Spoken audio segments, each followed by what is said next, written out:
Welcome to another episode of the Hakuna Licata podcast. I'm Brian Licata, your host here, and today it gives me great pleasure to introduce Jared Keene. He's a lifetime activist, and he came to spirituality through ayahuasca ceremonies and other plant medicine. And he actually started the first open ayahuasca church in the United States. So it gives me great pleasure to introduce Jared. Thank you, Brian. I appreciate being here. Yeah, it's great to have you. Thank you for inviting me over to your house today. It was pretty like a serendipitous type of event, how we originally met. I was out getting coffee with a buddy of mine over in Ventnor, and I overheard Jared speaking with one of the girls at the coffee shop, talking about different types of plant medicine. And, I got these certain buzzwords that I listen for, and I heard it, and I'm like, you know what? This is kind of like meant to be. I have to at least go up and say hi. And I saw you talking to the girl, and I was like, excuse me, I don't mean to like intrude on your conversation, but I'm going to intrude on your conversation. I'm Brian. Once you're finished, can we talk? Yeah, it was really a pleasure. Because coming back to New Jersey, I was called back to New Jersey in ceremony. Mm-hmm. It was told that it was time. So everything with opening up, with marijuana legalization, it's going to open up, I think, more growing. And I think we're going to be open for a deeper spirituality. The plant medicines from South America are just really amazing. And the people from South America would rather us do this up here as opposed to keep having to pile down there. So, so I'm really blessed to have one of the great experiences with these medicines through my transition. Now, what was your first experience with plant medicine? Like, do you start out with this Rapé stuff that we just took here in your home, or was it like with ayahuasca or San It was Pedro? food. It was food. Let's see, April of 2010, I hit emotional rock bottom after years of activism. Right. I was just done. And like a lot of people, I was 285 pounds. Really? Yeah, and I said, oh, you know what, I'll do like everybody else. I'll lose, 30, 40 pounds. I'll find a new girlfriend, and everything will be fine. But once I changed my diet over, which was actually really simple, I did not realize how our standard food blocks our energy, blocks us. Right. And by the time I was done after a year and a half, I had lost 140 pounds. I felt great. And I had the most spiritual connection I ever had just with the food. I started to do activism work in food security, starting Plant-Based Nation, heading up GMO labeling in Arizona. Okay. And then I had hit a point where, for myself, I didn't know where to go with it. Right. And a friend of mine, Andrea, came back from Peru and asked me if I wanted to try San Pedro. And you had no idea what San Pedro was before she asked you. Now, real quick, the diet that you switched up to was an entirely plant-based diet. Were you like not eating meat? Like what did your diet habit change into? What it changed into was the first thing was I started just transitioning the food that I had in my house. Okay. So if I used up my Jif peanut butter, I went to organic. So I gradated into it. Because it's expensive to try to change like your food diet completely. Well, it's expensive, but I've been living off of nutrition assistance in Arizona, and I did really fine being vegan. Right. It's a matter of knowing what to buy, and I actually spend less money and get more food being vegan than I do on a standard American diet, because my food has nutrition in it. Right. Everything has nutrition. There's no chemicals. It has nutrition. So everything I eat has nutrition. So I actually even eat less now because your body wants nutrition. So as I transitioned, it like I said, opened me up. Andrea was a trusted friend of mine. She's a raw vegan. Right. How did you and Andrea come into through Plant-Based Nation? Because when I started Plant-Based Nation to do those conferences, I reached out to anybody that I knew had information about transitioning to a more plant-based diet. Right. And I called it plant-based because it's an easier transition.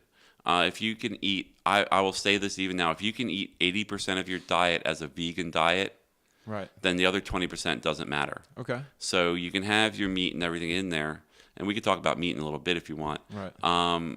But if you can be in an 80% with vegan diet, you're going to get all the nutrition you need, especially as clean as you can make it. So when Andrea came back, she sent me a text and said, would you like to try San Pedro? Okay. So she's somebody I trust. So I text back, sure. Not even knowing what it was. No, because it's Andrea. Yeah. And then like about an hour or two later, I went, what's San Pedro? Right. And she says it's South American cactus. Right. So at that So you're just thinking some sort of food. yeah, I was thinking some sort of food. But when she got there, so then, of course, in my brain, I'm like, cool. I'm going to get really high off this Peruvian cactus. And I was so wrong. When I took that first dose, I had never felt more open and clear. And most people take one dose a day. I took 3 doses that day. And from that point on, every other day I was called. Every other day I took a dose of San Pedro for a month. And then I finally purged. Mm-hmm. But the only way I can liken it is that the universe shook me like an Etch-a-Sketch and erased me, and I was really happy. I was really content. And then ayahuasca just came into my brain, and there was one person I knew who had tried it in Tucson, and he said, "Oh no," he said, "Here's this other person." Right. And that's how I started. His name was Scott, and I did ceremony with him in the desert. And I literally was reborn in the desert on December 6th, 2014.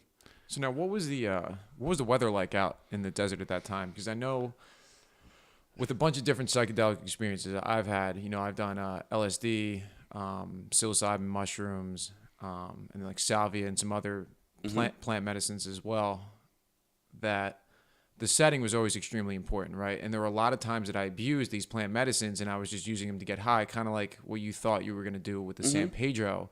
And I like to say I was like severely beaten down by LSD a handful of times because I wasn't taking it properly. I was under the influence of a lot of other different drugs at the time. And by taking the LSD, like it really just kicked my ass. Well, what happened. LSD is a chemical, and there's no healing component to LSD. Right. That is an hallucinogen. Right. Whereas ayahuasca, San Pedro, even mushroom, is visions, and there's a difference between visions. If you take, like, you're clean now, I think you would do really well with a mushroom tea ceremony if you take it as a tea, because there's the healing in the plant. Where were we going with that again? I'm sorry. I was really kind of talking about like the setting. Oh, the setting. I'm sorry. Yes. Well, the setting. You were trying when I under. did the San Pedro, it was just in my house. Right. Okay. Because it's just a matter of surrendering to the medicine. Correct. So I've done mushroom ceremonies in my house. Right. I've had ayahuasca ceremony in my house, in my room. I did a lot by myself. Right. But when so the San Pedro itself, you could do individually or as a group. And basically, if I was setting up a San Pedro ceremony now, it would be, how many people, and we probably would go outside. I do believe outside is the best way to do it, whether it's daytime or nighttime in nature. But if you can't get to that, they're doing amazing ceremonies in New York City. Really? I mean, oh, yeah, they're doing ayahuasca ceremonies in the basement. Yeah, because it's a matter of connecting to the energy that you're looking for. Right. So, the setting for my first ayahuasca ceremonies after I was in the desert, and it was just me and Scott in the desert, just laying in the desert, Right. Was in my house. Okay. As long as you surrender to the medicine will work for you. Right. But if I set up an ayahuasca ceremony here, I would probably try to find a parcel of land that we could go out on. Right. But in the wintertime, we used to do ceremonies out in the desert in the winter. We would cover the dome. We'd put a heater on. Right. Yeah, you don't go out there and freeze. You need to be some semblance of Because it's comfort. extremely cold in the desert in the wintertime, right? Yeah, when the night it's roughly about falls. 45. Yeah. 45 to 50.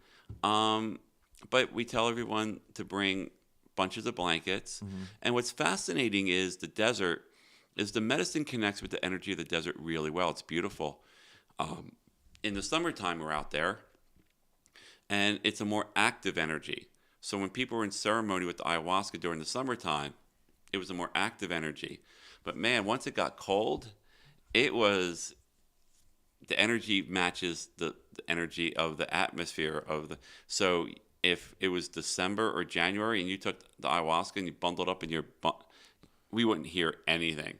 It'd be a completely quiet ceremony, minimal movement, because the energy matches the energy of the desert. And in the wintertime, everything shuts down. That's its job. Right. That's a really interesting concept right there. That you know, these plant medicines that come from nature, like will mimic the environment that they're taken in. It really are things that we discovered with that, because we've done ceremony in California, and that energy from that ceremony in California was different from the desert. Right. And then when we were in Maine, it was different there. So Now, are you doing these ceremonies with the same people that you did in each location? oh no, we would post out Arizona Yahe Assembly. We had a Eventbrite, so people would register and pay, and then they would fill our ceremonies. So basically, when we would go to Maine, someone invited us up there, so I would promote and put out that we're going to Maine. We sold out every ceremony when I was there with the church. Once we got started, we had waiting lists. People were looking for this medicine. Right. So it was really, really a blessing to be someone who could be at the forefront of just being so public and open, which is why I went on the podcast, why I went on the radio show. Right. We were talking about that before we Yeah, started. I joined. We joined the Interfaith Community Services to work because we were a church, and I wanted to show our faith put to work, and that's really where I think that the ayahuasca in the American public has been a downfall. Is they get the healing from Peru and all these places, and they get back to America, and they don't put that love and that energy into their work. It's almost as if there's no follow through. Like they go down to South America and they have this, huge spiritual experience. But when they come back up to the U.S., there's no practical application put behind it, no like follow through. Because I know some people who have been down to Mexico to do ibogaine, and other people who went down to to Peru to do ayahuasca to clean themselves up. And they had a great experience, but then they come back and there's nothing for them to do to continue on that journey. Then it's almost like it's like a vacuum effect. And that's the work. You'll hear me say the work after the ceremony. Right. That means when you come back to the United States, or when you come back, that means you have to take an hour a day to meditate on the ceremony. Right. You have to watch the energy on how you speak. If you were an asshole and you went down to Peru to not be an asshole, when you come back to America and you say something that sounds like an asshole, the medicine gives you the awareness saying, that's not who I want to be. Right. That's the work after the medicine. Right. So then you go, okay, I don't want to, or then you start apologizing, you start thinking and feeling about what you're going to say, and now that shifts you with the medicine to get you what you're looking for. So that's the work after the medicine. Once you once you have one ayahuasca ceremony, you can meditate on that ceremony quietly for a week afterwards, and it will still come up and give you information and healing. I got most of my healing after the ceremonies, because in the ceremonies I was there for the people. Right. After the ceremonies, I could be there for myself with the healing. So that's really putting it into play. That's putting it into action. It's very much, and it is an American mindset where you take a pill and it's supposed to fix you. Right. So you go down there in that energy where you're free from your world. So it's easy for you to be like, whoa, this is great. I'm changing. But it's a matter of taking that change back and putting it into application. I say putting the love that the medicine showed you into your day-to-day practice. So this is kind of what you feel your purpose is to be able, so that people don't have to fly down to South America to have these experiences. You want something to be here in America so people can start to have these experiences and then able to follow through with Absolutely. them. The Rapé we took earlier is something that, especially as you go through this, if you had an ayahuasca ceremony that had this Rapé available every day, you can come home from work, take the Rapé, and now all of a sudden you're connecting with the same energy. Because it's all basically the same energy. There's no special energy. It's connecting with that energy that animals and Native Americans and the Peruvian, South Americans are all connected in with their land. Right. So it's a matter of keeping that energy going. So if you have an ayahuasca ceremony, then the rapé is available. You can go home, rest, but every day take that time. For me, I would take a 3 to 5 mile walk. Okay. So get your body moving a bit. Get my body moving. I would smoke a bowl. I had an iPad. Right. And I would play solitaire on the iPad, listen to my favorite radio station, Radio Paradise. Right. And I would smoke a bowl, and that was meditation for me. Right. And then all of a sudden, a word or a sentence in a song would come up, and it would just trigger something. As long as you're open, all of a sudden you're just like, whoa. And then you can go into that for your healing. Mm-hmm. But if you come back from Peru or any of that with the medicine still helped you. But if you don't put it into practice, it's just like diabetes. It's like anybody can hand you all the insulin that you want. Right. But if you don't change your diet, it's not going to do anything. Right. It's the same thing. It's medicine. Right. So you have to work with the medicine. So using rapé, marijuana between those ceremonies gives you a day-to-day easy connection and go into that meditation. Now, for people who don't know what rapé is, and to be honest with you, before I met you, I'd never even heard of it before. And I've been doing research on different types of psychedelics, plant medicine for 15 plus years. And I never once came across rapé. And then after we met, I did a little bit of my own research. But you want to just kind of describe what it is? Sure. Rapé basically is day-to-day plant medicine that the people in South America use pretty consistently. Right. It is almost coffee at some point. But when you wake up in the morning, they'll use rapé to just reconnect. Just like wake up and reconnect. Not unlike to what we do here in America and stop at Starbucks for a grande coffee to get your day started and kind of reconnect with the world. Right, but by the time you get a grande coffee and you put cream in it, you put all all the chemical in it, you're only getting that I like coffee now. It does help me like that. I drink one cup in the morning, but it is like that for people in South America. The reason people don't know it is because it really wasn't made available until recently. Right. Because it is available, it is sustainable down there for them, and it's able to give people a spiritual connection that they don't need to go down there for. Right. So shamanic snuff is the most honorable site for it, and you can get ayahuasca leaf there, San Pedro, all that. They're really honorable business. Right. So the rapé is basically a bunch of plants from South America. Chacruna is one of the biggest ones as a base. Right. They also use that in the ayahuasca. We're getting a phone call in. Yeah, it's fine. Yeah, caller on line 1. Yeah, caller on line 1. Hello, caller. Yeah, so the rapé is now readily available. Right. And it's hard to say because I'm not trying to brag, but I am one of the few people in this country, if not the only one, who continued his spiritual path to the depth that I've gotten using rapé. Right. Because I was able to connect with the plant medicines, and because I'm connected with my guides and I am that twin flame, it's easy to figure out which medicines do what. Right. So that's why the rapé is amazing clear medicine. And the levels of rapé that you can see from that site, they all operate differently to the people of South America. Now they operate, I guess, based off of what type of plants are in the different blends. Yeah, it is, because some of them, they all have different blends. And if you go to the site, they'll give you maybe some base blends, like the chacruna, the toei, but then they'll say herbs and flowers and plants. Right. And they also don't want to give away the recipe. Well, they actually don't mind that, but they don't name them. Right. They don't name them. It's like, see those group of flowers over there? Right. We put that in this, and it gives you these flowers with these flowers. Yeah, it gives you goddess energy. Right. They're not. Yeah, there's not a bunch of biologists down there picking. It's just not how they ever function. It wasn't necessary for them because they were lived connected to the land. So shamanic snuff does a nice job when you look at it to say what the base, kind of what's in there, and then what's used for. They'll use it for hunting, fishing. They'll use it to connect socially.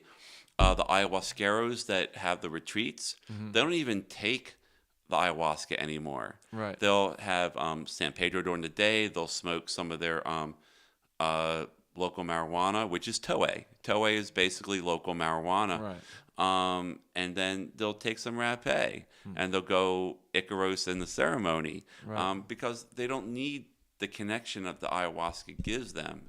And if they do, they take it. And Right. but really, those other medicines keep them connected. And usually, it's like we're a fuse. Okay. The body, let's say, the body is a fuse. So the more open the fuse is, the more energy flows. That can come and in. if you if you pinch your fuse, like I was earlier, but I got up, I took some Rapé, I waited for you, our energy's flowing. Right. So my fuse is nice and open. And that's what marijuana does with this. It gives Right. you an open fuse. And that's why it's part of any of my healing package for people, if they're open and willing to do it. But it's all what the people want. I mean, I could lay it all out if you don't want to do it. Right. Yeah, That's on you. Yeah, I was when we first met, I saw you had the Rapé, and I was like kind of interested in it. yeah, But given my background, I like to do a little bit of research on my own to figure out what actually is in anything. Before I go to the pharmacy, I look at the ingredients in the medicine that I want to take and decide whether or not it's something right for me. So I did a bunch of research online. I also talked to you about it a little bit. It's an interesting. I'm just kind of blown away. I never heard of it before, which was so surprising to me. But after taking some of it, I can see why people have been using it for however many thousands of years. It's from my experience, it's not psychoactive at all. It's more, I guess the experience I can describe is it just makes you more open. I feel like my brain and my mouth and my body are all connecting a little bit more fluidly. and that's really it. This is weird. I don't have thoughts in my head. Okay. I don't have conversations in my head. My brain is absolutely quiet. Right. Everything I speak just flows. It comes right out. Yeah, it comes right out. Now, there are rapés that can be, as you might say, psychoactive, Okay. but it gives you visions. Right. And there's some very strong ones. And I took them, and they were stunning. Really? Once again, nothing is addictive, Right. but it gives you this like deeper vision. Very connective. I've had very profound experiences. The moment I fully connected with Sophia, my other side of my twin flame, who's flowing now, was with a very strong rapé Right. that I could almost see her. And that's when the first time we fully joined and connected. Now, But this stuff is... I heard you mention your twin flame a couple of times. I really have no idea what that means. Can you Okay. kind of enligghten me on what you mean by that? Absolutely. I flow both male and female energy equally, it depending on which moments. Like you can hear my voice change when it becomes more feminine. Right. I sit more feminine. I am very feminine, Right. and I enjoy it. So the female side is the Sophia side is who I'm going to be. Right. It really clarified my sexuality. At one point, I really thought I was transgendered. Right. And the medicines, all of them, ayahuasca, really help you clarify your sexuality. Many men and women have the ability, once they connect with their guides, to flow both male and female energy if they choose to. It was definitely my path. And I can sit very feminine. Once I flow, I sit like this a lot. Right. My attitude can be very feminine, especially when confronted by bullshit. Yeah, when she comes right out, and it's really who I am, and I really enjoy it. And that's why, as we go through this, the next phase for me is having a partner so that we can flow together.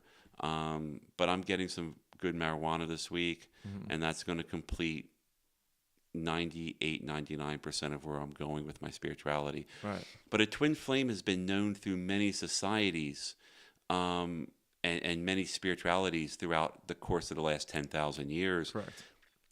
In Native Americans, before the Christians came and decided to kill them off their land, Just decimate them. everything, really. As I say, Thanksgiving, I don't celebrate it because, as far as I'm concerned, Thanksgiving is the first step to genocide. Right. But in Native American culture, up until that shift happened, the twin flame was honored, and gay would have been someone, but they were honored as being able to flow both male and female energy, to be a male physically on earth and flow female energy. And that's who I am.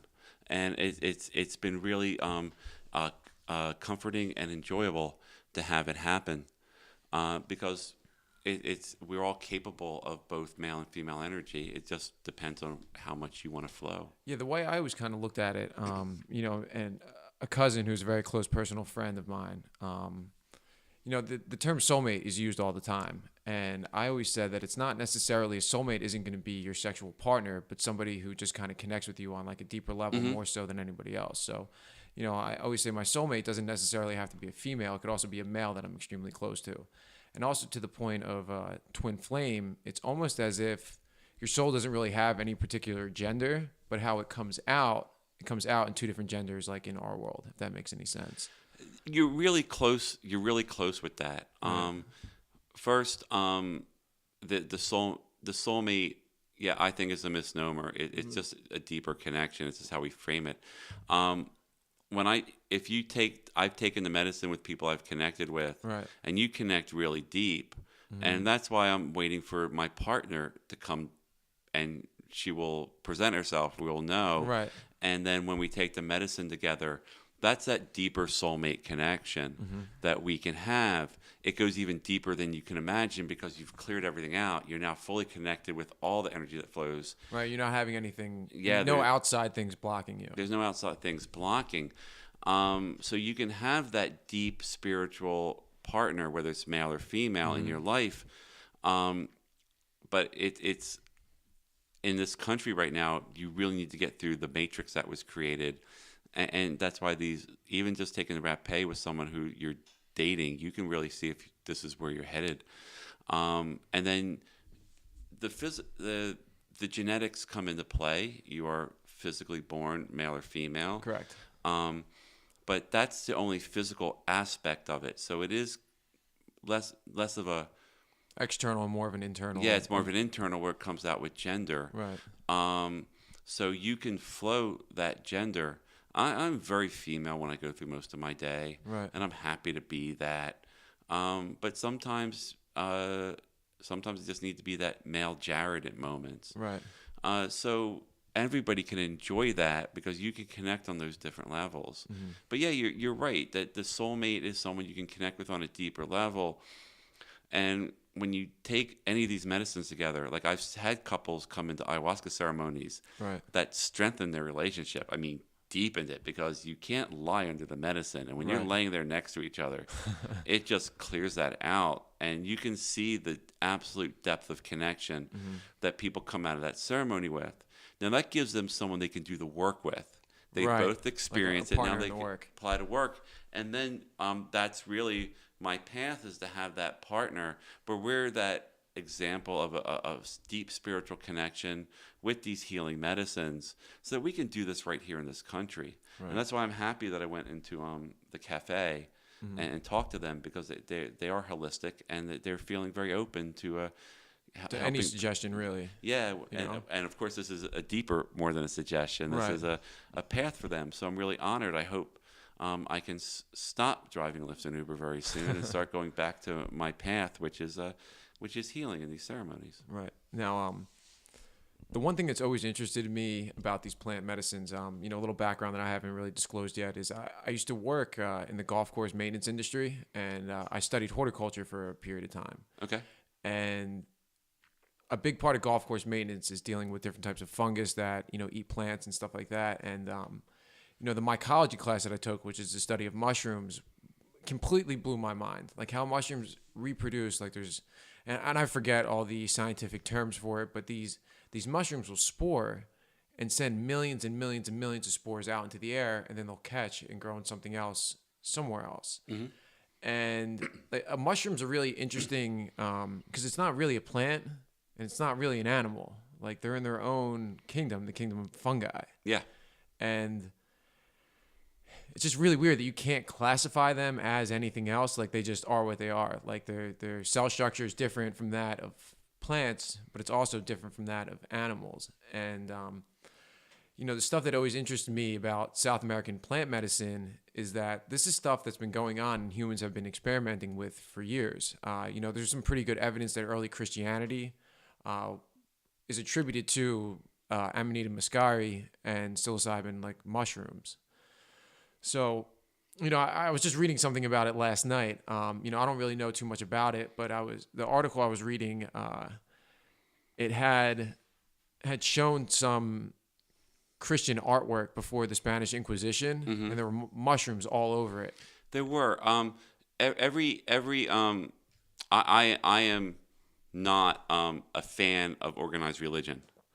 I think that organized religion keeps people from spirituality because you have to go into their matrix. Right. These medicines remove you from that. But early, I do believe that early in Judaism and any of the Druids, right, I believe all of them through the course of their time moving around this planet experienced these medicines and would have given them that connection. The human body, the human animal is the weakest physically of all the species. Right. We were the lowest monkey that got kicked out of the tree. And once we were down there, we ate everything, we smoked everything, we had to adapt everything to ourselves. We have always used these kind of medicines. The Chinese have. It's more than an experiment. If you're living amongst those plants, you have to learn what you're living with, and knowing that the healing that can come up. Yeah, I'm one of those people that there was somebody that decided to boil a leaf in a vine and got this connection. I mean, somebody had to figure it out. And when you think about it, like, what are the odds? Like, there's millions and millions and millions and millions of different types of plant species in the Amazon. Like, I had a hard time when I was studying like turf and horticulture telling the difference between two kinds of weeds. And then you're going to tell me that just that by some chance that they put these two plants together and they figured it out. Something happened with it. I mean, they were boiling something. They were eating it. They were experiencing it, and then realized at that point we can move to the next level because we are explorers. So it makes sense to me that they threw it all in a pot and boiled it with something. Right. So it's something that the origin has not come to me yet in ceremony, but it's supposed to. But yeah, they really experienced that. The Chinese with their medicine, and they administer it in all kinds of ways: orally, snuff, in the ear, and then on the skin. And the same thing in South America. Same thing with African medicine. Right. I mean, if you're out there, you have to figure out what you have, and if you're out, and honestly, there's a lot of downtime when you live in those countries. They're not hunting, Yeah. So you have all these plants that you can use to see where they go. But it is fascinating as they went along, drying them, all those things made sense to them down there. And the Amazon Valley is just fertile. So they just piece these things together and then put them into their ceremonies. For the people who live in South America, they themselves don't do a lot of ceremonies amongst themselves. Right. They just are. They just live it. They just experience it. And that's really where we can do this. The Rapé became available publicly about a year or so ago. Oh, well, that's probably why I haven't heard of it. And most people don't know it. Right. But I was blessed to have somebody that had it in Sedona who gave me some. Right. And then I found shamanic snuff, and I ordered a bunch of it, and I had 7 types. And over the course of a year, every day, I experienced and experimented with those rapés. and it just opened me up and taught me more and more. So how often, like, do you take Rapé as soon as you wake up in the morning? Like, what's kind of your Rapé routine, if you will? Well, right now I don't take it much at all. Okay. Like I said, for me this is a little bit weaker Rapé, but for Right. someone like yourself, it's going to get you where you need to go. Right. I'm out of the medicine that I need to use. Right. But normally, I would probably wake up if I was off work. Uh-huh. I might feel like I took some Rapé. I would take it through I experimented with, I would take one, and then every 10 minutes take one, and then Right. sometime I would take one, and then an hour later take another one. Right. So you're kind of like To judge trial and error. Yeah, so I could.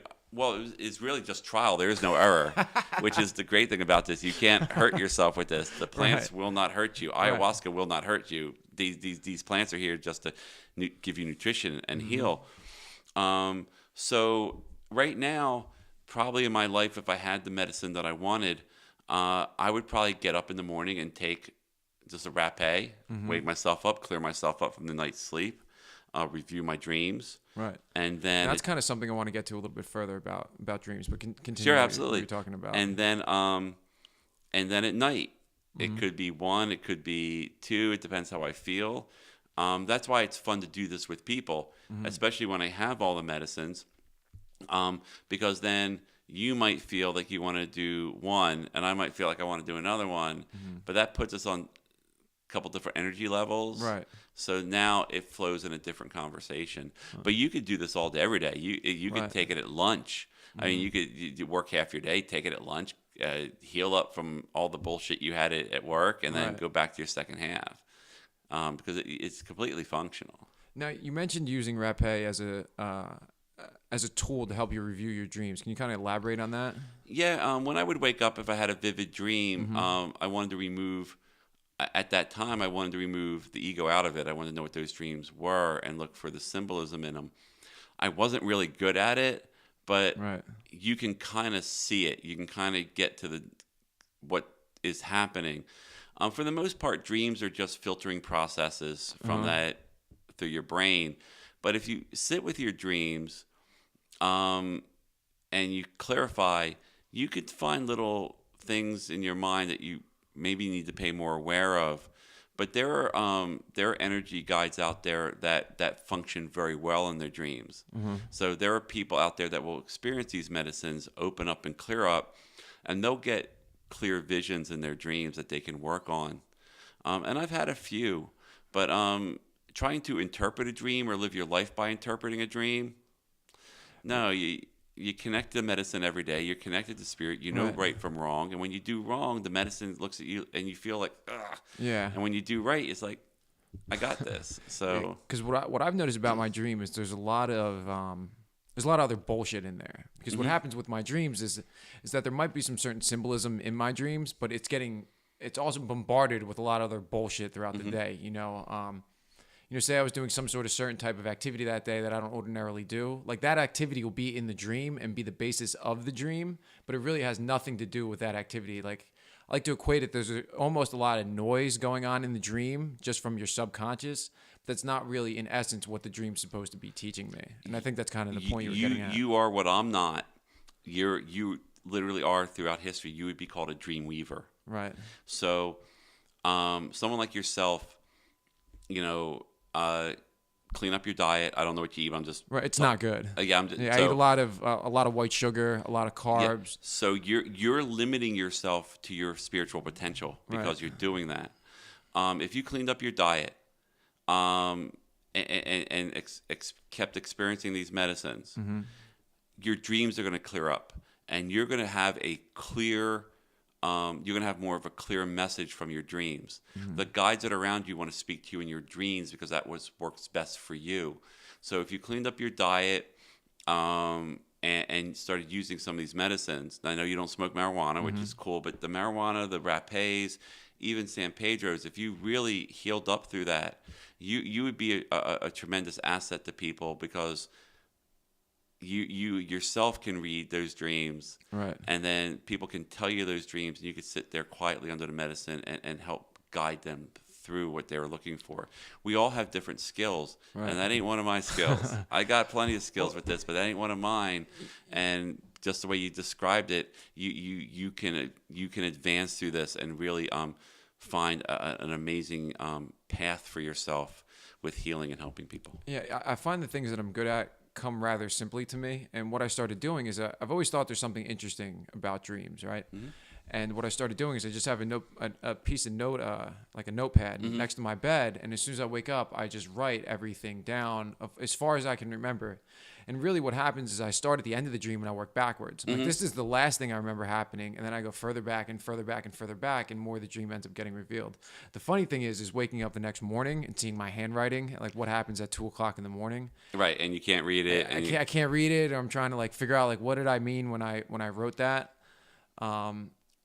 But the one thing I've been struggling with somewhat recently is that I'll wake up and remember the dream in my head, but I'm too lazy to just roll over and pick up the pen to start writing because I just want to fall back to sleep. So here's what I would suggest to you Right. is as soon as you wake up, I would, and I've done this, I would have Rapé. Mm-hmm. As soon as I wake up, I would dose myself with the Rapé. Right. And then now you're clear, Mm-hmm. and you can meditate on that dream. And for you, it will reveal itself. A lot of times what happens with the medicine with me, like I live by the 4 agreements, that book. Right. I live by it. If you ask me to name the 4 agreements, I can't. Right. It's become so ingrained in what I do. So a lot of times what will happen with you with your dreams is you're going to be like, this is a great dream, and then wake up and go, what the heck? Right. And then And I'll kick myself because I know I learned some great stuff overnight, and then I kick myself in the ass for not remembering what was going on. The kick yourself is the self-defeat. It's the Right. ego. If you just say, I had this dream, meditate on it, even take this little bit of medicine, then that dream is not necessarily needs to be remembered. It needs to be lived. Right. So you would all of a sudden realize that, you know what? When someone, I don't know, paints something green, it Right. pisses me off. Right. But then you have that dream and you just let it be, and all of a sudden someone paints everything green, and you go, that's a nice green. It's a nice shade of green. Yeah. I like it. Yeah, and just move on. So that's the kind of how the dreams can work with you and with people. And you just have to practice, and that's why you clear yourself up with your diet, you clear yourself up with the medicine, Right. and then you can just experience those dreams, and then you'll remember what you need. I tried to do the whole writing down thing. Right. Absolute waste of my time. I just meditate on it, and sometimes the dreams will repeat itself. And Right. I've had that happen to me before, like in meditation. I don't necessarily do it, but I try to meditate for at least 15 minutes a day. I have this spot down by my house by the water that I like to sit down at, and it helps me kind of clear my head. I listen to the ducks and the water flowing. Yeah. And actually, I did that before I came over here. I had a little bit of time to kill. So Beautiful. I sat, took a little break. I called my dad, talked to him a little bit, and then came on over here. Very cool. And I got prepared for this also like Right. that. I have gone out to Birch Grove. What's Birch Grove? Birch Grove Park. Oh, is it a park around here? Yeah. Oh, it's first off, Birch Grove is one of the most unique landscapes in the country, sitting right over here. Huh. It's really some of the most. It is the best example of what Atlantic County used to be, what it used to look like, and some of the plants out Does it there. have like a lake over there? Yeah. In Birch Grove Park. I feel like I might have walked through there before. It's kind of like Pine Barrens, right? It kind of like that, but there's plants out there that don't exist anywhere else. Right. And I would go out there, find one off trails, and I would take some of the marijuana or some of the Right. rapé, and I would sit off the trails that nobody goes on, because you can connect with that, and it would Right. center me. So you're in the practice of what you're doing. It's just a matter of clearing you up, Right. getting off the processed sugars, eating as much clean food as you can. Experiencing these medicines once they're available, and then all of a sudden, in a short time, the dreams are just and you're gonna wake up in the morning and Stuff go, flowing. yeah, oh, I got that, or not. And then if you don't get it, that's what you now work with. Now that's your meditation for the day. It's like, okay, I don't understand that. And you may not get it right away, but then suddenly a week or two down the line, you say, oh, that's what that dream was telling me. Right. That's the connection to spirit. That's the connection to your guide. So then it just starts flowing. It's just a matter of training yourself, your emotional and mental intelligence, and your energy, and connecting it with the spiritual intelligence, and all that's available. And that's what these medicines do. Yeah, one of the most interesting dreams I've had, and it's one that stuck with me for a while. I had a good friend of mine pass away from overdose. His name was Carter, back in September. And, I shared this story of this dream I had shortly after. I don't know if it was a couple days after he passed away. I think it was probably maybe like 2 or 3 days after he passed away.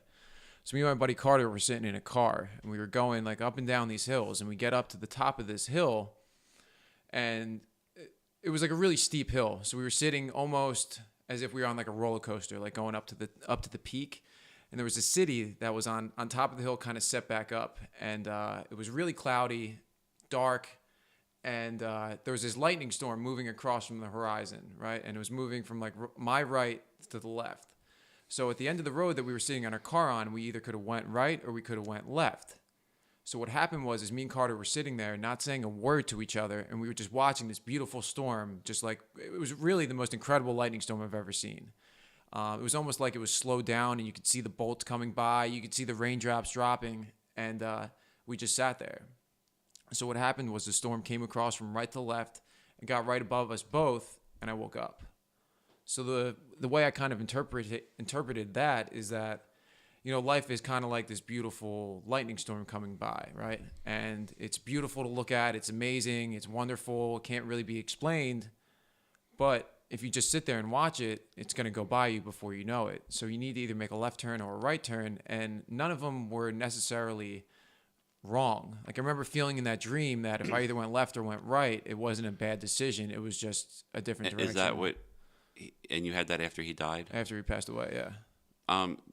There wouldn't be a doubt in my mind as I'm sitting here listening to that dream that Carter was letting you know that keep riding the roller coaster, go over the next, right, and then you're going to end up where you're looking for, that city. Right. And the reason it woke up is because Carter couldn't ride the roller coaster anymore. Right. That's interesting. I didn't think about it like that. So, I got chills kind of talking about it, but I distinctly remember feeling while I was in that dream that we could either went either way, and it wasn't like a bad decision. You know what I mean? Like, and that's how I live my life. The other podcast, the Ronin podcast, I went through a lot of things that I went through in my life, and I had amazing experiences, and a lot of it was because instead of going right, I would go left. Right. Instead of going straight, we'd turn around and go back. Mm-hmm. One of the most amazing experiences I talked about was when I saw Wilson Pickett, his last performance. He's a legendary soul singer, one of the greats, Land of a Thousand Dances. I saw his last performance because when Anne-Marie and I were standing at a corner in the village, we looked to our left, we looked to our right, and we were like, we haven't gone this way before. Right. And then we show up in front of the village gate, and for $10, we get to see the final performance of a legend. Huh. Had we gone the other way, right, it never would have happened. That wouldn't happen. Who knows what would have happened? It could have just been one of our lovely saunters through the village. And I've lived my life like that. I've lived my life where I could take an easy path, or it's time to move to something different.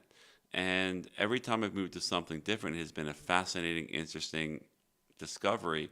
So you're right. There is no right or wrong when you make those decisions, especially how I feel now, because I'm really guided really clearly by the energy that I get to flow. So making a right or left decision is just like, it's just time to do that. And it almost feels like to me, and I was talking to a good friend of mine about this the other day, is that I almost feel like I don't necessarily have free will to choose what I'm going to do. And what I mean by that is not, let's see if I can explain this right. It's almost as if every decision I make is based off of reaction to something that's already happened, right? Like us meeting, for example. I was just talking to my friend, and he's like, hey, do you want to get a cup of coffee? So I'm making the decision to get a cup of coffee based off of something that he asked me. I say yes, and then we figure out where we want to go. So I'm sitting there, and then I hear you, and it's almost like something was telling me, hey, go say something to this guy, go start talking to him, and then that led us to where we are right now. There's a combination between free will and being guided. Right. So I feel because I cannot listen to what I'm being guided to. Right, but you can get there. You Right. can get yourself clean and trained and do that. But what you were, though, you were open to the conversation. Right. Because there were other 20 people in there, and none of them wanted to talk to me about it. It Right. was like once I talked to everybody else, but you were open to having that conversation. But it's just that feeling like, yeah, we'll go there to get coffee. We'll go there, and then being open to what happens once you get there. But we all have free will. Sophia, who flows through me, does not take away my free will. Okay. If I don't want to go right, we ain't going right. If I don't want to, but I'm usually pretty surrendered for it because it almost always goes in a positive way. So surrendering to the universe, surrendering to that energy, or surrendering your energy to your guides doesn't mean you're surrendering your free will. It means you're now in a clearer position to make easier decisions. I live my life because of my connection. This was given to me in a ceremony by somebody I cared very deeply about. She said she came out of ceremony one time, and this was the first time anybody ever gave me information from a ceremony. This was well into it. As far as to what happened to them during the ceremony? Yeah, because that'll happen. Like if you're in if I'm in ceremony with you because of who I am, sometimes I'll get some information for you that I'll give you to after, so that you could have your experience in the ceremony, and then basically I'm salt on top of the French fries. Kind or of just something. adding to it. Okay. But I'm definitely a listener at that time. So when she came out of ceremony, she came over to me, and she literally said, Muhammad Ali came to me in ceremony, and he told me to tell you, float like a butterfly, sting like a bee. All right.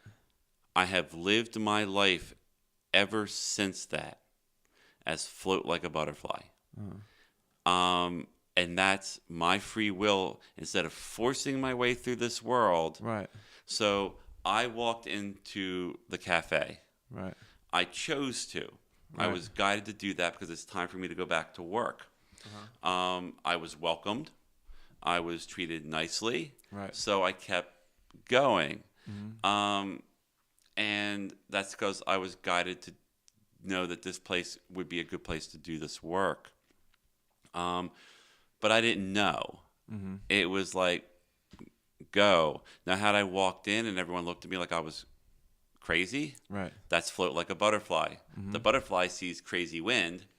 You float where the wind takes you. Right. So you take what comes to you as opposed to forcing it. I went and did the work to go in there, but had they been completely resistant, Jared doesn't get upset. Right. He goes, float like a butterfly. If you don't want this, That's fine. yeah, it's today when we set this up, if you said to me, I can't do it today, I have to do it Wednesday, I wouldn't have been like, "Ugh." I would have been like, float like a butterfly, we'll float to Wednesday. Yeah, float to Wednesday. It's completely freeing because there's no predetermination about what your day is going to be like. Right. I get up, I get ready, I drive my car. Right. I go out west because that's where I make the money in driving Uber and Lyft.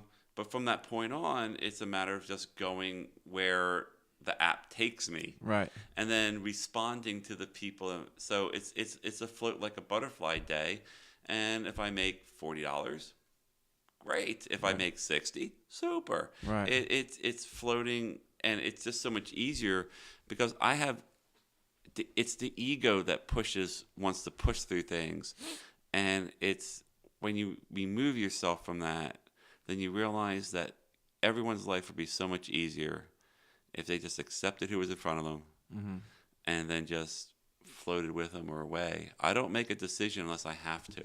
If you give me 5 days to make a decision and I need 5 days, I will take a full 5 days. Right.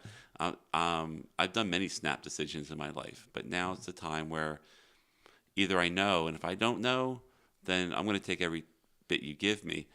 Yeah, I think that was part of, a big part of my troubled past was that I made extremely rash and reactionary decisions rather than like kind of waiting and sitting on them. And what I try to do with now, like in my line of work, And, just with other people that I talk to is that if they ask me something, I kind of wait and think about it and try to determine what the best course of action is to take. Because I also don't want to be pressured into doing stuff that I'm not comfortable with doing anymore. I spent a long time doing that, and I try to make it a point to not live my life like that anymore. Well, that's floating like a butterfly. Right. You're doing your work, and you're not going to go look for anything. But if it comes to you, then you'll process it the way you need to process it.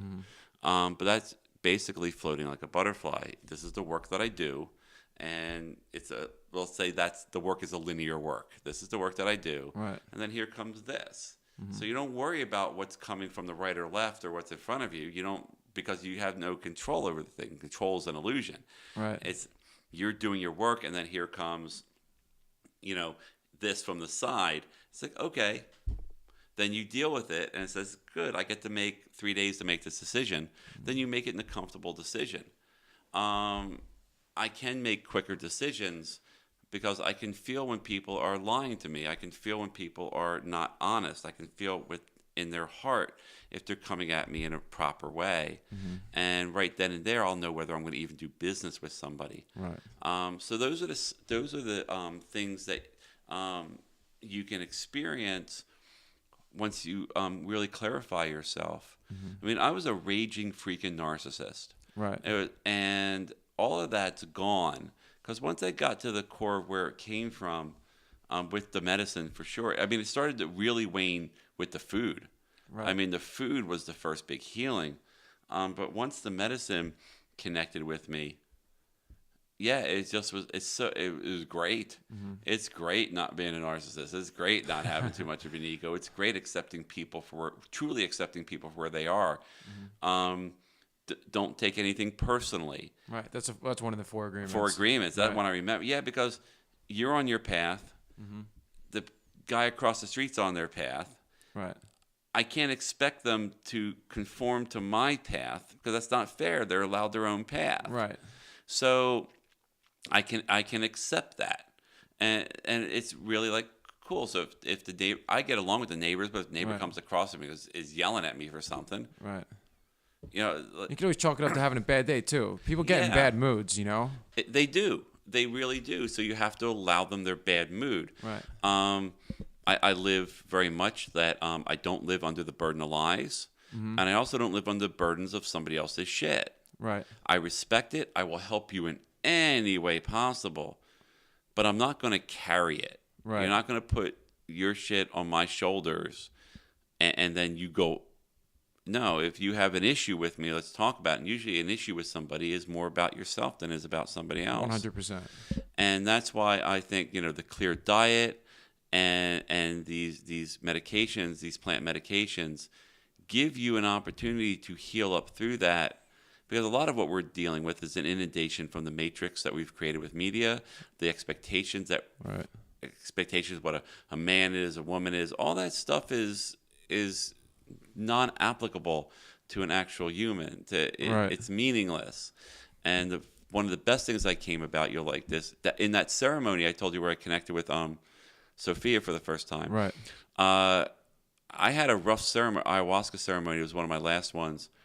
And then I took the Rapé, and what came to me was meaningful and meaningless.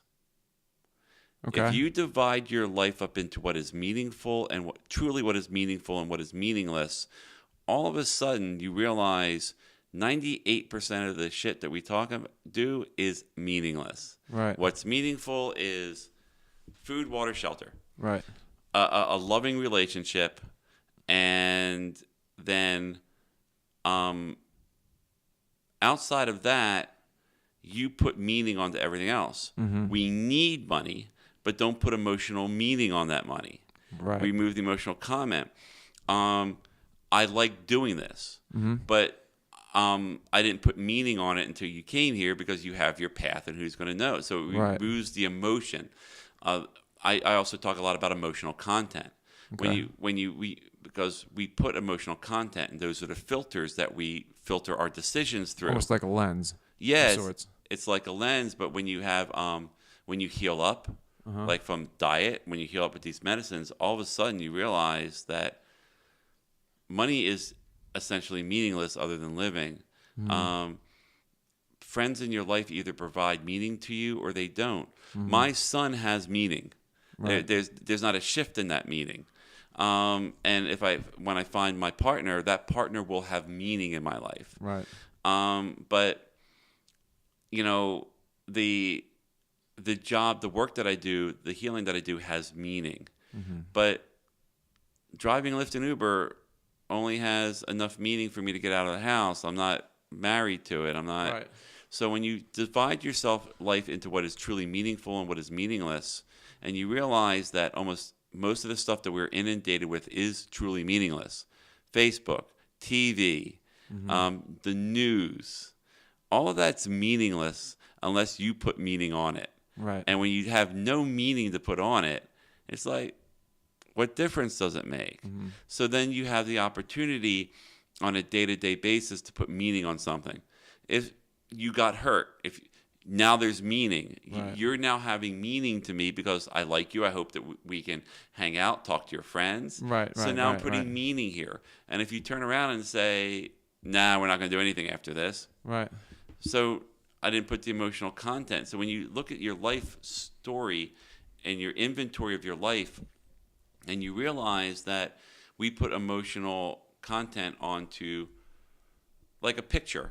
Right. Like, oh, I love that picture. I would just, well, the picture is essentially meaningless. The picture itself is essentially meaningless. Right. It has no meaning. It's the to emotional content behind it. Yeah, it's the emotion. So if that picture falls off the window and breaks, Right, yeah, so be it. but I like the picture. Right, It's a pretty picture, Yeah. but I'm not putting emotional content on it. It's essentially meaningless for the day-to-day go through my life because if it fell and broke or if someone leaves my life, then I'm not going to put emotional content there. They become essentially meaningless in my life. And then they could come back, Right. and then they can have meaning again. Right. But I'm not going to chase them down with meaning. And that's really a big freeing moment. Like, I have no meaning on who comes to that program on January 2nd. Right. Whoever shows up, great. But I'm not going to sit here going, oh, I need 50 people to make it worth anything. No, I'm just going to, it's meaningful to me to have that moment. Right. And whoever shows up, it's meaningful to me to flow and present and be a respectful example of the medicine. Right.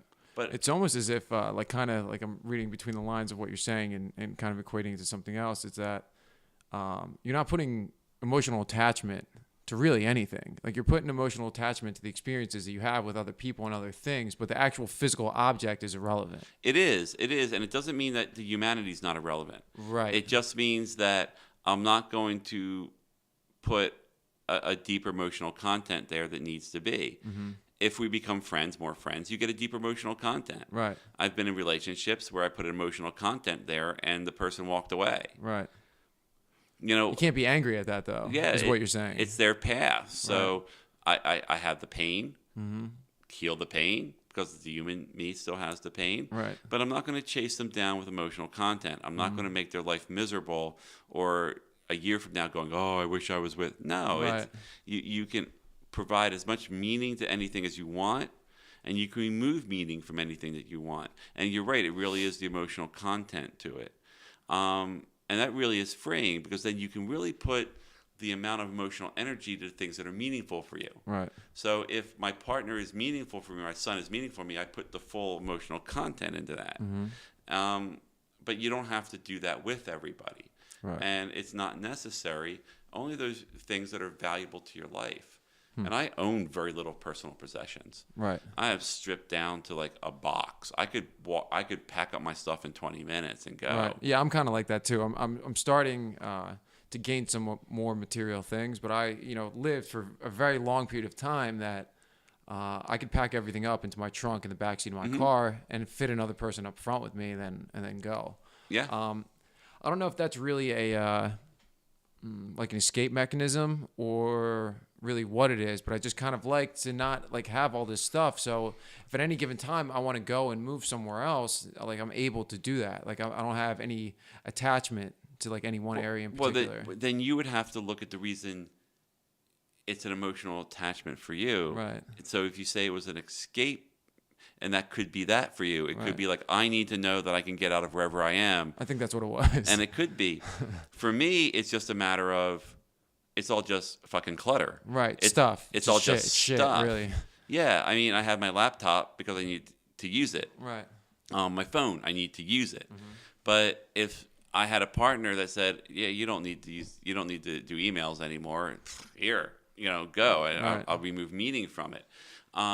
So yeah, you're kind of in that realm where the emotional things that you have still have some meaning, or if you're buying something, it has some meaning for you. And that's really where the expiration is. I bought this football. Right. Why? And this is just the expiration. This is what I did to myself constantly through the early ayahuasca stuff. Right. Is every thought that I had, if it said buy that football, why? Right. Why? In my brain, why? And then it comes down to where it's like, I just really want the football. Right. Cool. Okay. But if the football pops, I'm not gonna. Right. So you really have a situation where most of the things that we buy are meaningless. I have 3 shirts, 2 pair of pants. Right. I will wear those 3 shirts and 2 pair of pants until they're unwearable because I don't feel the need to have a closet full of clothes. Right. But this is also where my path takes me with my partner. Right. Because I'm willing to surrender to that to have the fun of doing these things together. Right. But we put emotional attachment on a lot of things that we stock our rooms with, and it's just unnecessary. It's okay to have things, but it's if you like them and want them. But for me, I don't really want to own things. It's not necessary for me. And that's why I just moved beyond that. It's really, plus in this country here, the whole country is a shopping mall. I mean, that's how we make our It's economy. one strip mall after another. Yeah, you're right. The whole country, America is a shopping mall. It's a matter of you earn your money and go buy money, and we just transfer our money by from one buying person to another and doing shit. So when you remove yourself from that, when I go buy clothes, I go to Goodwill, I go to Salvation Army. You remove yourself from that matrix, and now suddenly you have a clearer view of what is really important. So I'm out of the shopping mall matrix. Right. But we really are just a consumer society, and our job literally is every dime you make, somebody wants you to consume something. Right, and dump money back into the economy. And it's not because even other people make money based off the money that you spend. And if you think about the economy, other people make money off of the money you spend, but it's not us down here. Right. It's that top 1% where all that money ends up flowing up to. Right. That don't pay taxes. So when you earn your $10 and you go someplace and buy something for $5, that salary is this much of what you get. Right. The rest of it just goes to the corporation as they run ads and they all have golf vacations in Florida. Right. It's not like the ancient economy where the business owner, built churches, built all these things. All that money just goes right up to the top, and they don't spend any of it on us. Everything's government subsidy. Everything is so they keep the money, and then they don't spend it all back to us. And I think we're in a position right now in this country where we are more top-heavy than even in the Roman Republic. Right. And at some point, it's not sustainable. It's not sustainable. I would agree with that. I don't really know much about American politics. I try to kind of stay out of it. Because the way things have gone the past 10 or 15 years, my life hasn't really drastically changed by any political action. Nope. So, we were talking about emotional investment, and it doesn't apply to me. So I don't really worry about it. You know what I mean? It's not to say I don't care what happens to other people, but, in the grand scheme of things, I'm all about self-preservation, at the end of the day, that I need to make sure that I'm okay and my family's okay. And if I can help other people out along the way, the more the better. And I don't mean to, because that sounds kind of bad when I say it out loud, but it's the truth of the matter is I gotta worry about what I'm doing. But we are all like that. Right. I am about self-preservation. Right. I drive drive so I make money so I can eat. Right. I want But in the same breath, you're driving a Prius, which is helping out the environment while you're driving. So you're right, but that's the car that I could. It's coincidentally the car that I could get if I had a Corolla or whatever. right. I would You'd still be have to do driving this that. money, and that's why the next thing for me is to start the Rapé business because that's Right. the business that I want to be in. To me, that's a completely spiritual business, and it's right in my wheelhouse where I could help people every day Right. enjoy this medicine. I mean, this is something you could take by yourself. I mean, you could get a bag of it, Right. and then you could take it home. I don't have to worry about it. And now Right. that person has this opportunity to have a spiritual connection every day And pass it on to somebody else. and pass it on to somebody else. But no, we're all in self-preservation. My shift came in that the work that I want to do is more based on healing with humanity. And you shift off of that as you go through it. But if I don't eat, I don't live. Right. So exactly. Everyone's got to eat. yeah, we all have a basic self-preservation. My son is fine. So this is where I can now make the little bit that I make now and then move on to the next business. That's why January 2nd is important for me. Right. So yeah, it's a combination. The spiritual business sustains me internally. It sustains me financially, but it sustains me spiritually. That it's an honest business. Right. But I have to have other. I have to sell this to other people. Right. So it is also self-preservation.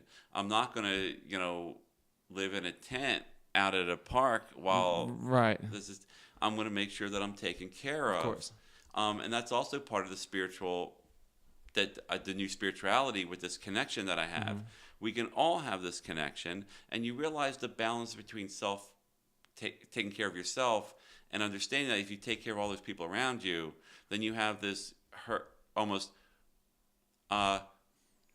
communal energy going on, Right. like the energy that we've been flowing for the last, because we took the medicine together, Right. and our energy is flowing. So you can have all that, but still understand that I still get to make a living. I Right. still want to travel. I still Right. want to have money to go to New York. Of course. So that's where the spiritual business comes in. There were people when we started the ayahuasca church who would be like, you're culturally appropriated, or you shouldn't do this for free or whatever. And that's just not the case. They're plants, and we're absolutely entitled to make a living doing an honest spiritual business. I can make enough to make a living, which we did, and we're entitled to be sustainable through these spiritual through this spiritual movement. And because of that spiritual movement, these are going to be available. So it's nice to be able to be part of an honest business that sustains me on many levels and will help sustain other people. And that's really what the blessing is. That's why I like to be social with it, because there's so many levels that you can satisfy when you wake up every day knowing the work that you're doing is helping yourself and definitely helping other people, which is what's really, really important. So honestly, it is a real blessing to be here and to have the capability to use these medicines, knowing that I can get myself to travel around the country and experience it. Because I have another path with this that I want to take with it. So. Yeah, thanks for covering me for a second. I really, really had to go to the bathroom. I just didn't want to end the conversation just yet. But yeah, it's kind of something that I think that I struggle with, and I see that other people struggle with, is that people tend to either go like all into one thing and not necessarily like, it's either like they're all the way in or all the way out, right? And what I think we were trying to do with this rapé and these other spiritual medicines is that, like, you understand how important these spiritual medicines are, but like, everyone's got to eat. Like, you got to make money, and I'm the same way. Like, I don't want to live in a tent. Like, I'm not living outside. Like, I like to live comfortably, but I can work on the spiritual component of my life as well. Like, I don't have to, just because I'm into spiritual medicine and all this other sort of stuff. Like I don't have to be like living in the forest. No, you don't. You know? It's not necessary. But if you want to, you can. Right, of course, Yeah, of course. you, I like showering and I like a nice mattress though. You yeah, a know? lot of people. So do I. But I've stayed. I'm a better camper now. But after about 3 or 4 days, I mean, because we've done ceremonies for 3 days out camping the whole time. Right. And I'm fine until. But I'm done. I wanna, Right, yeah, you want to come back, take a nice hot shower, Yeah, it's eat some just- Cheerios or whatever, you know? well, not Cheerios, but plenty of food. Man, I pig out after ceremonies, Right. Because I don't eat. I'll go 3 days without eating, Right. Because I just can't through those 3 days.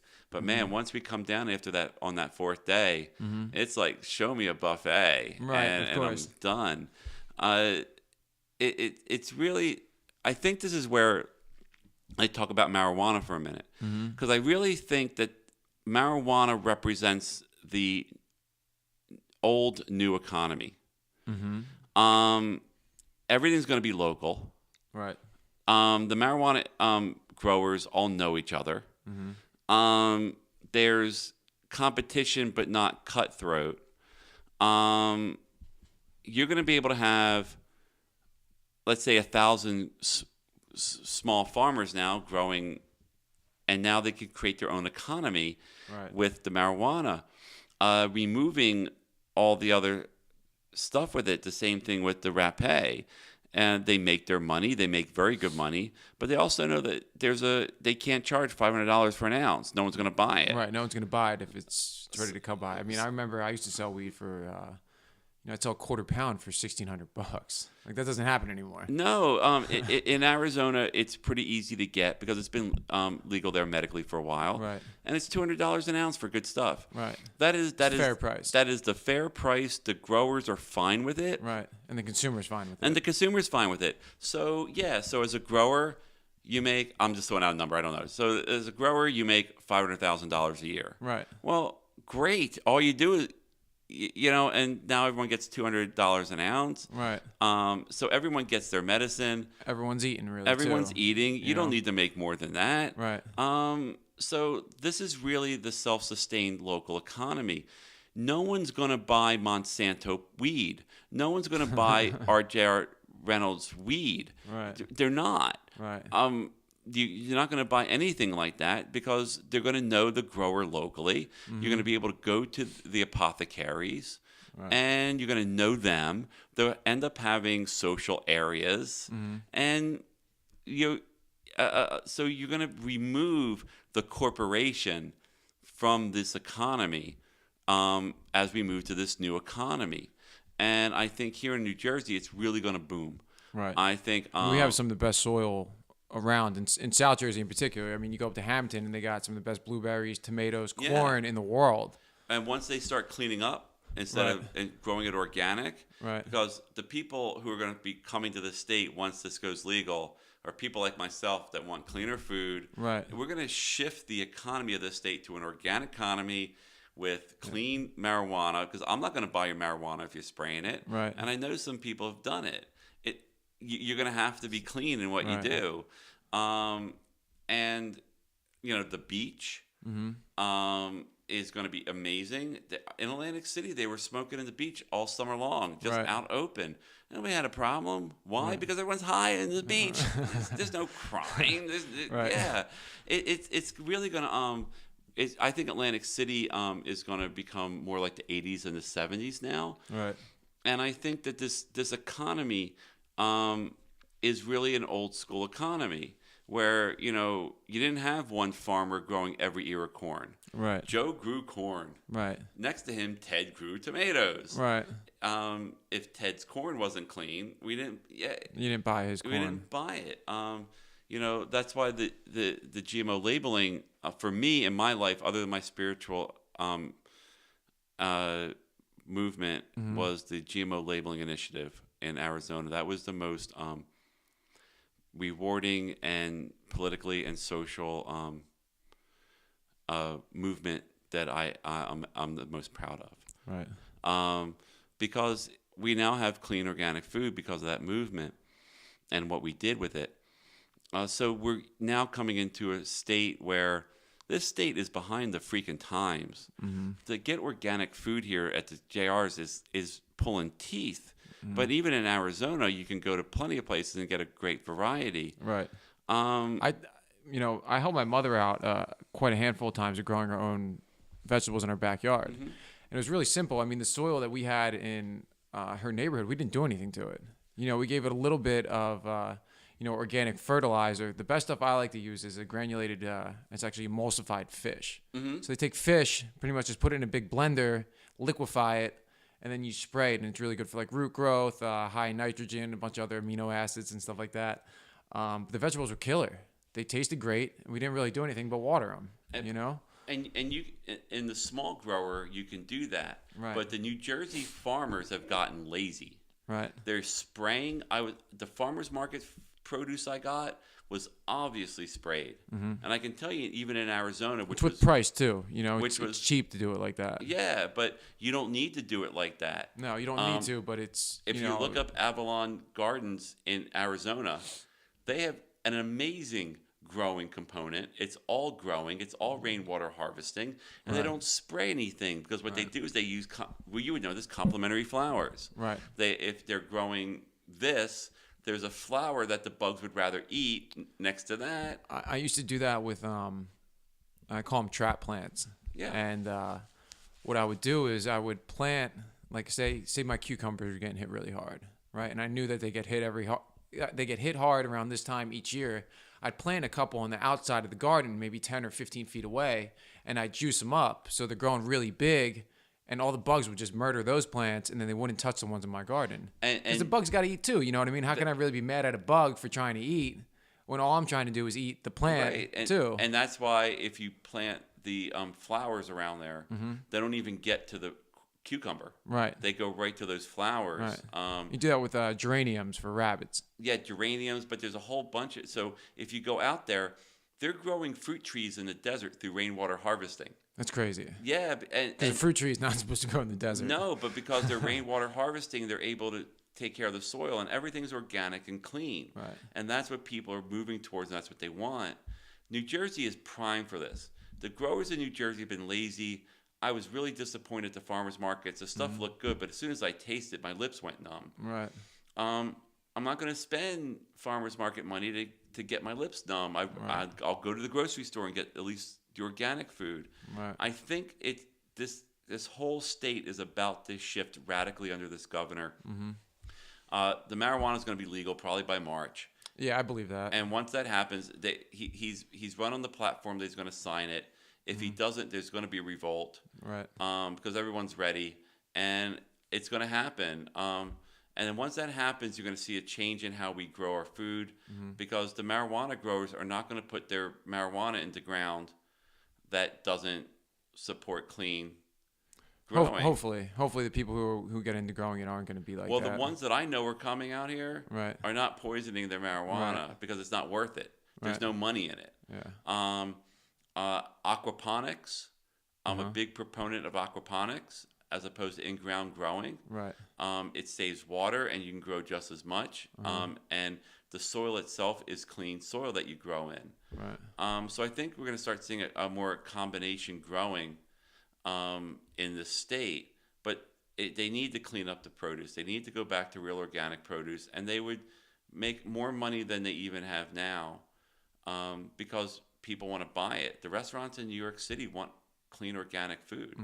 The restaurants in Philly, the chefs want it. If they can get it, they're going to buy it from here. Right. Instead, they're getting it from Delaware, where the whole state's clean. The whole state has organic food. You don't even ask. You stop at a farmer's market. You don't have to ask. Which is kind of ironic because that's where the headquarters of DuPont are. It is, but the people don't care. But hey, I was at ground zero in the GMO initiative. Right. They came at me hard. Who's Monsanto, the state. Right. That story is going to have to get told sometime. But they bought the state out to keep that initiative from getting signature. What I did with that initiative is I moved away from the GMO labeling organizations because they found out that they were all put out there by Monsanto. So what I did is I realized this, and then I pulled back and I did a grassroots. Right. And I shifted the labeling. Because what the original GMO labeling was is they wanted the organic people to label that they weren't GMO. Well, no. My initiative in Arizona was the biotech industry was going to have to label. They were the ones that I were see going what to you're saying. label. So it's not the organic people that need to label their stuff. It's the things that aren't organic that That's need to be right. They were labeled. going to have to say GMOs. It's pretty smart. I like that. Well, and once I figured that out in the state, and I got it approved by the state, I was on the phone. I had a conference call, I think, with 7 or 8 other states. Right. Including New Jersey. Now, who are you talking to? Representatives from the state government? No, representatives from people from the GMO labeling. Okay. Because what was happening is the GMO labeling was going on, but they were the biotech industries were sending I don't want representatives, pretending to be part of this, and they really were just monitoring and guiding them in the wrong way. When I called them on that conference call, I told them what was going on, what I figured out, and here's how to get them all to freak out. So you get it on 10, 12 states. Right. So suddenly, instead of just Arizona and Oregon, which I never got on all of a sudden now there's 12 states applying for GMO labeling initiative. Right. All of them are making biotech label. And that's why they acquiesced. There's an organic certification board. Right. They had 4 to 5 seats on that. When they realized that they were going to have to battle 12 states at a time, they released those seats. And that's how come we have organic food and we have conventional food. And that's why you don't even have to worry about GMOs and organic food because they just don't put them in there. And if you're looking at the conventional food, you're seeing their labeling. Right. They're the ones that are putting non-GMO on there. Right. So, and it'll say on there, I've seen it said like made with genetically modified organisms. That's because honestly, it's because I shifted the entire narrative in Arizona, and they shifted it around the rest of the country, so they bailed on it. So now, they have their conventional food, and we have our clean food. Now, what are the classifications for something to be considered organic? Because I've had conversations with a lot of people, and is there really any like strong federal oversight as to what is actually included in being organic? Once we got rid of the GMO labeling, the organic food is really clear. Okay. No pesticides, clean soil, clean water, no hormones. I mean, that's really what you're looking at in organic food. Now, is there anybody who like say I'm growing something in my backyard and I start selling it and saying it's organic, like are there the organic police that come around to make sure you're actually going organic, or is it actually on like an honor system? It is on an honor system. There's two ways to go about it. When you're dealing with the commercial stuff, you read the ingredients. It'll say, it's organic. You just read the ingredients. It's organic. Like there's no GMO sugar. It's just natural sugar. Right. But now you have a natural category. And if you read the natural category, read those ingredients, and they'll say this, this, and this, and then they'll say non-GMO sugar. Right. So, but then conventional food just has its conventional component. Yeah, I'm a bit of a skeptic as to what when I'm reading the back of the label. I'm kind of like, well. No, if you're reading organic or naturally, you're reading an honest label. Right. The people who took over that board, I guess it was 3 years ago, want organic food. Mm-hmm. So now that's a commercial. So I eat organic food. If it says organic, I believe it. In terms of produce, that's where I could get a little. But for the most part, what you're getting in a box or a bag that says organic, that's what you're getting. You don't have to worry about it. Okay. And trust me, I'm a label reader. Right. But if I see something natural that I might be interested in, then I read the ingredients, and I can tell by the ingredients. They're not lying on those boxes. Right. Because it doesn't benefit them. Because someone like myself, I can eat something like I did with the fruit at the farmers markets, and I can feel the chemical. My lips go numb. You can taste. It's a taste test. So, like in Arizona, if you say, "Is this food organic?" and they say yes, if you know organic food and you taste it, you goddamn know it's organic food. Right. That's why the farmers out here, I heard that they were using some organic sprays, but they're really organic compounds. So that's why I stopped buying at the farmers markets here. So that's why the farmers market and stuff like that are really self-policed by the consumer. for someone like myself and the people, my friends that are vegan who eat clean food, you can't fool us. Right. Because I can taste it in a millisecond whether it has chemical in it or not. But so that's really how it's made it so simple. So if you see something labeled organic, trust that label. Right. Honest Company, Light Life, all these companies know their market and know that if we find out that they're using chemical, they're going to lose their market. Right. So that's not. Yeah, I guess like a bad word of mouth would probably get around if somebody was doing something wrong, and that's kind of how it's policed. Annie's products. You've seen Annie's products on the shelves. Doesn't it have like a rabbit or like some purple? Yeah, I don't logo? eat those. Oh, you don't? Because Clorox bought them. So they're owned by a bio industry, so I don't eat Annie's anymore. Right, you just don't trust it. And as soon as they got bought, it went through the people who are in the food security, stopped buying it. Huh. Now, for other people, I think it's fine if you're transitioning. But for someone like myself, there are significantly better options than Annie's. Amy's, I'm concerned about Amy's. I'm thinking Amy's might have been bought because they used to have a really good vegan option, and they're getting less and less. So I've been trying to confirm that.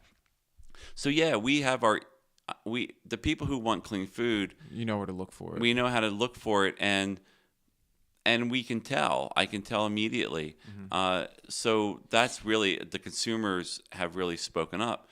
Organic food now is 38 to 40% of the market now. It's that high, really? It's that high. Huh.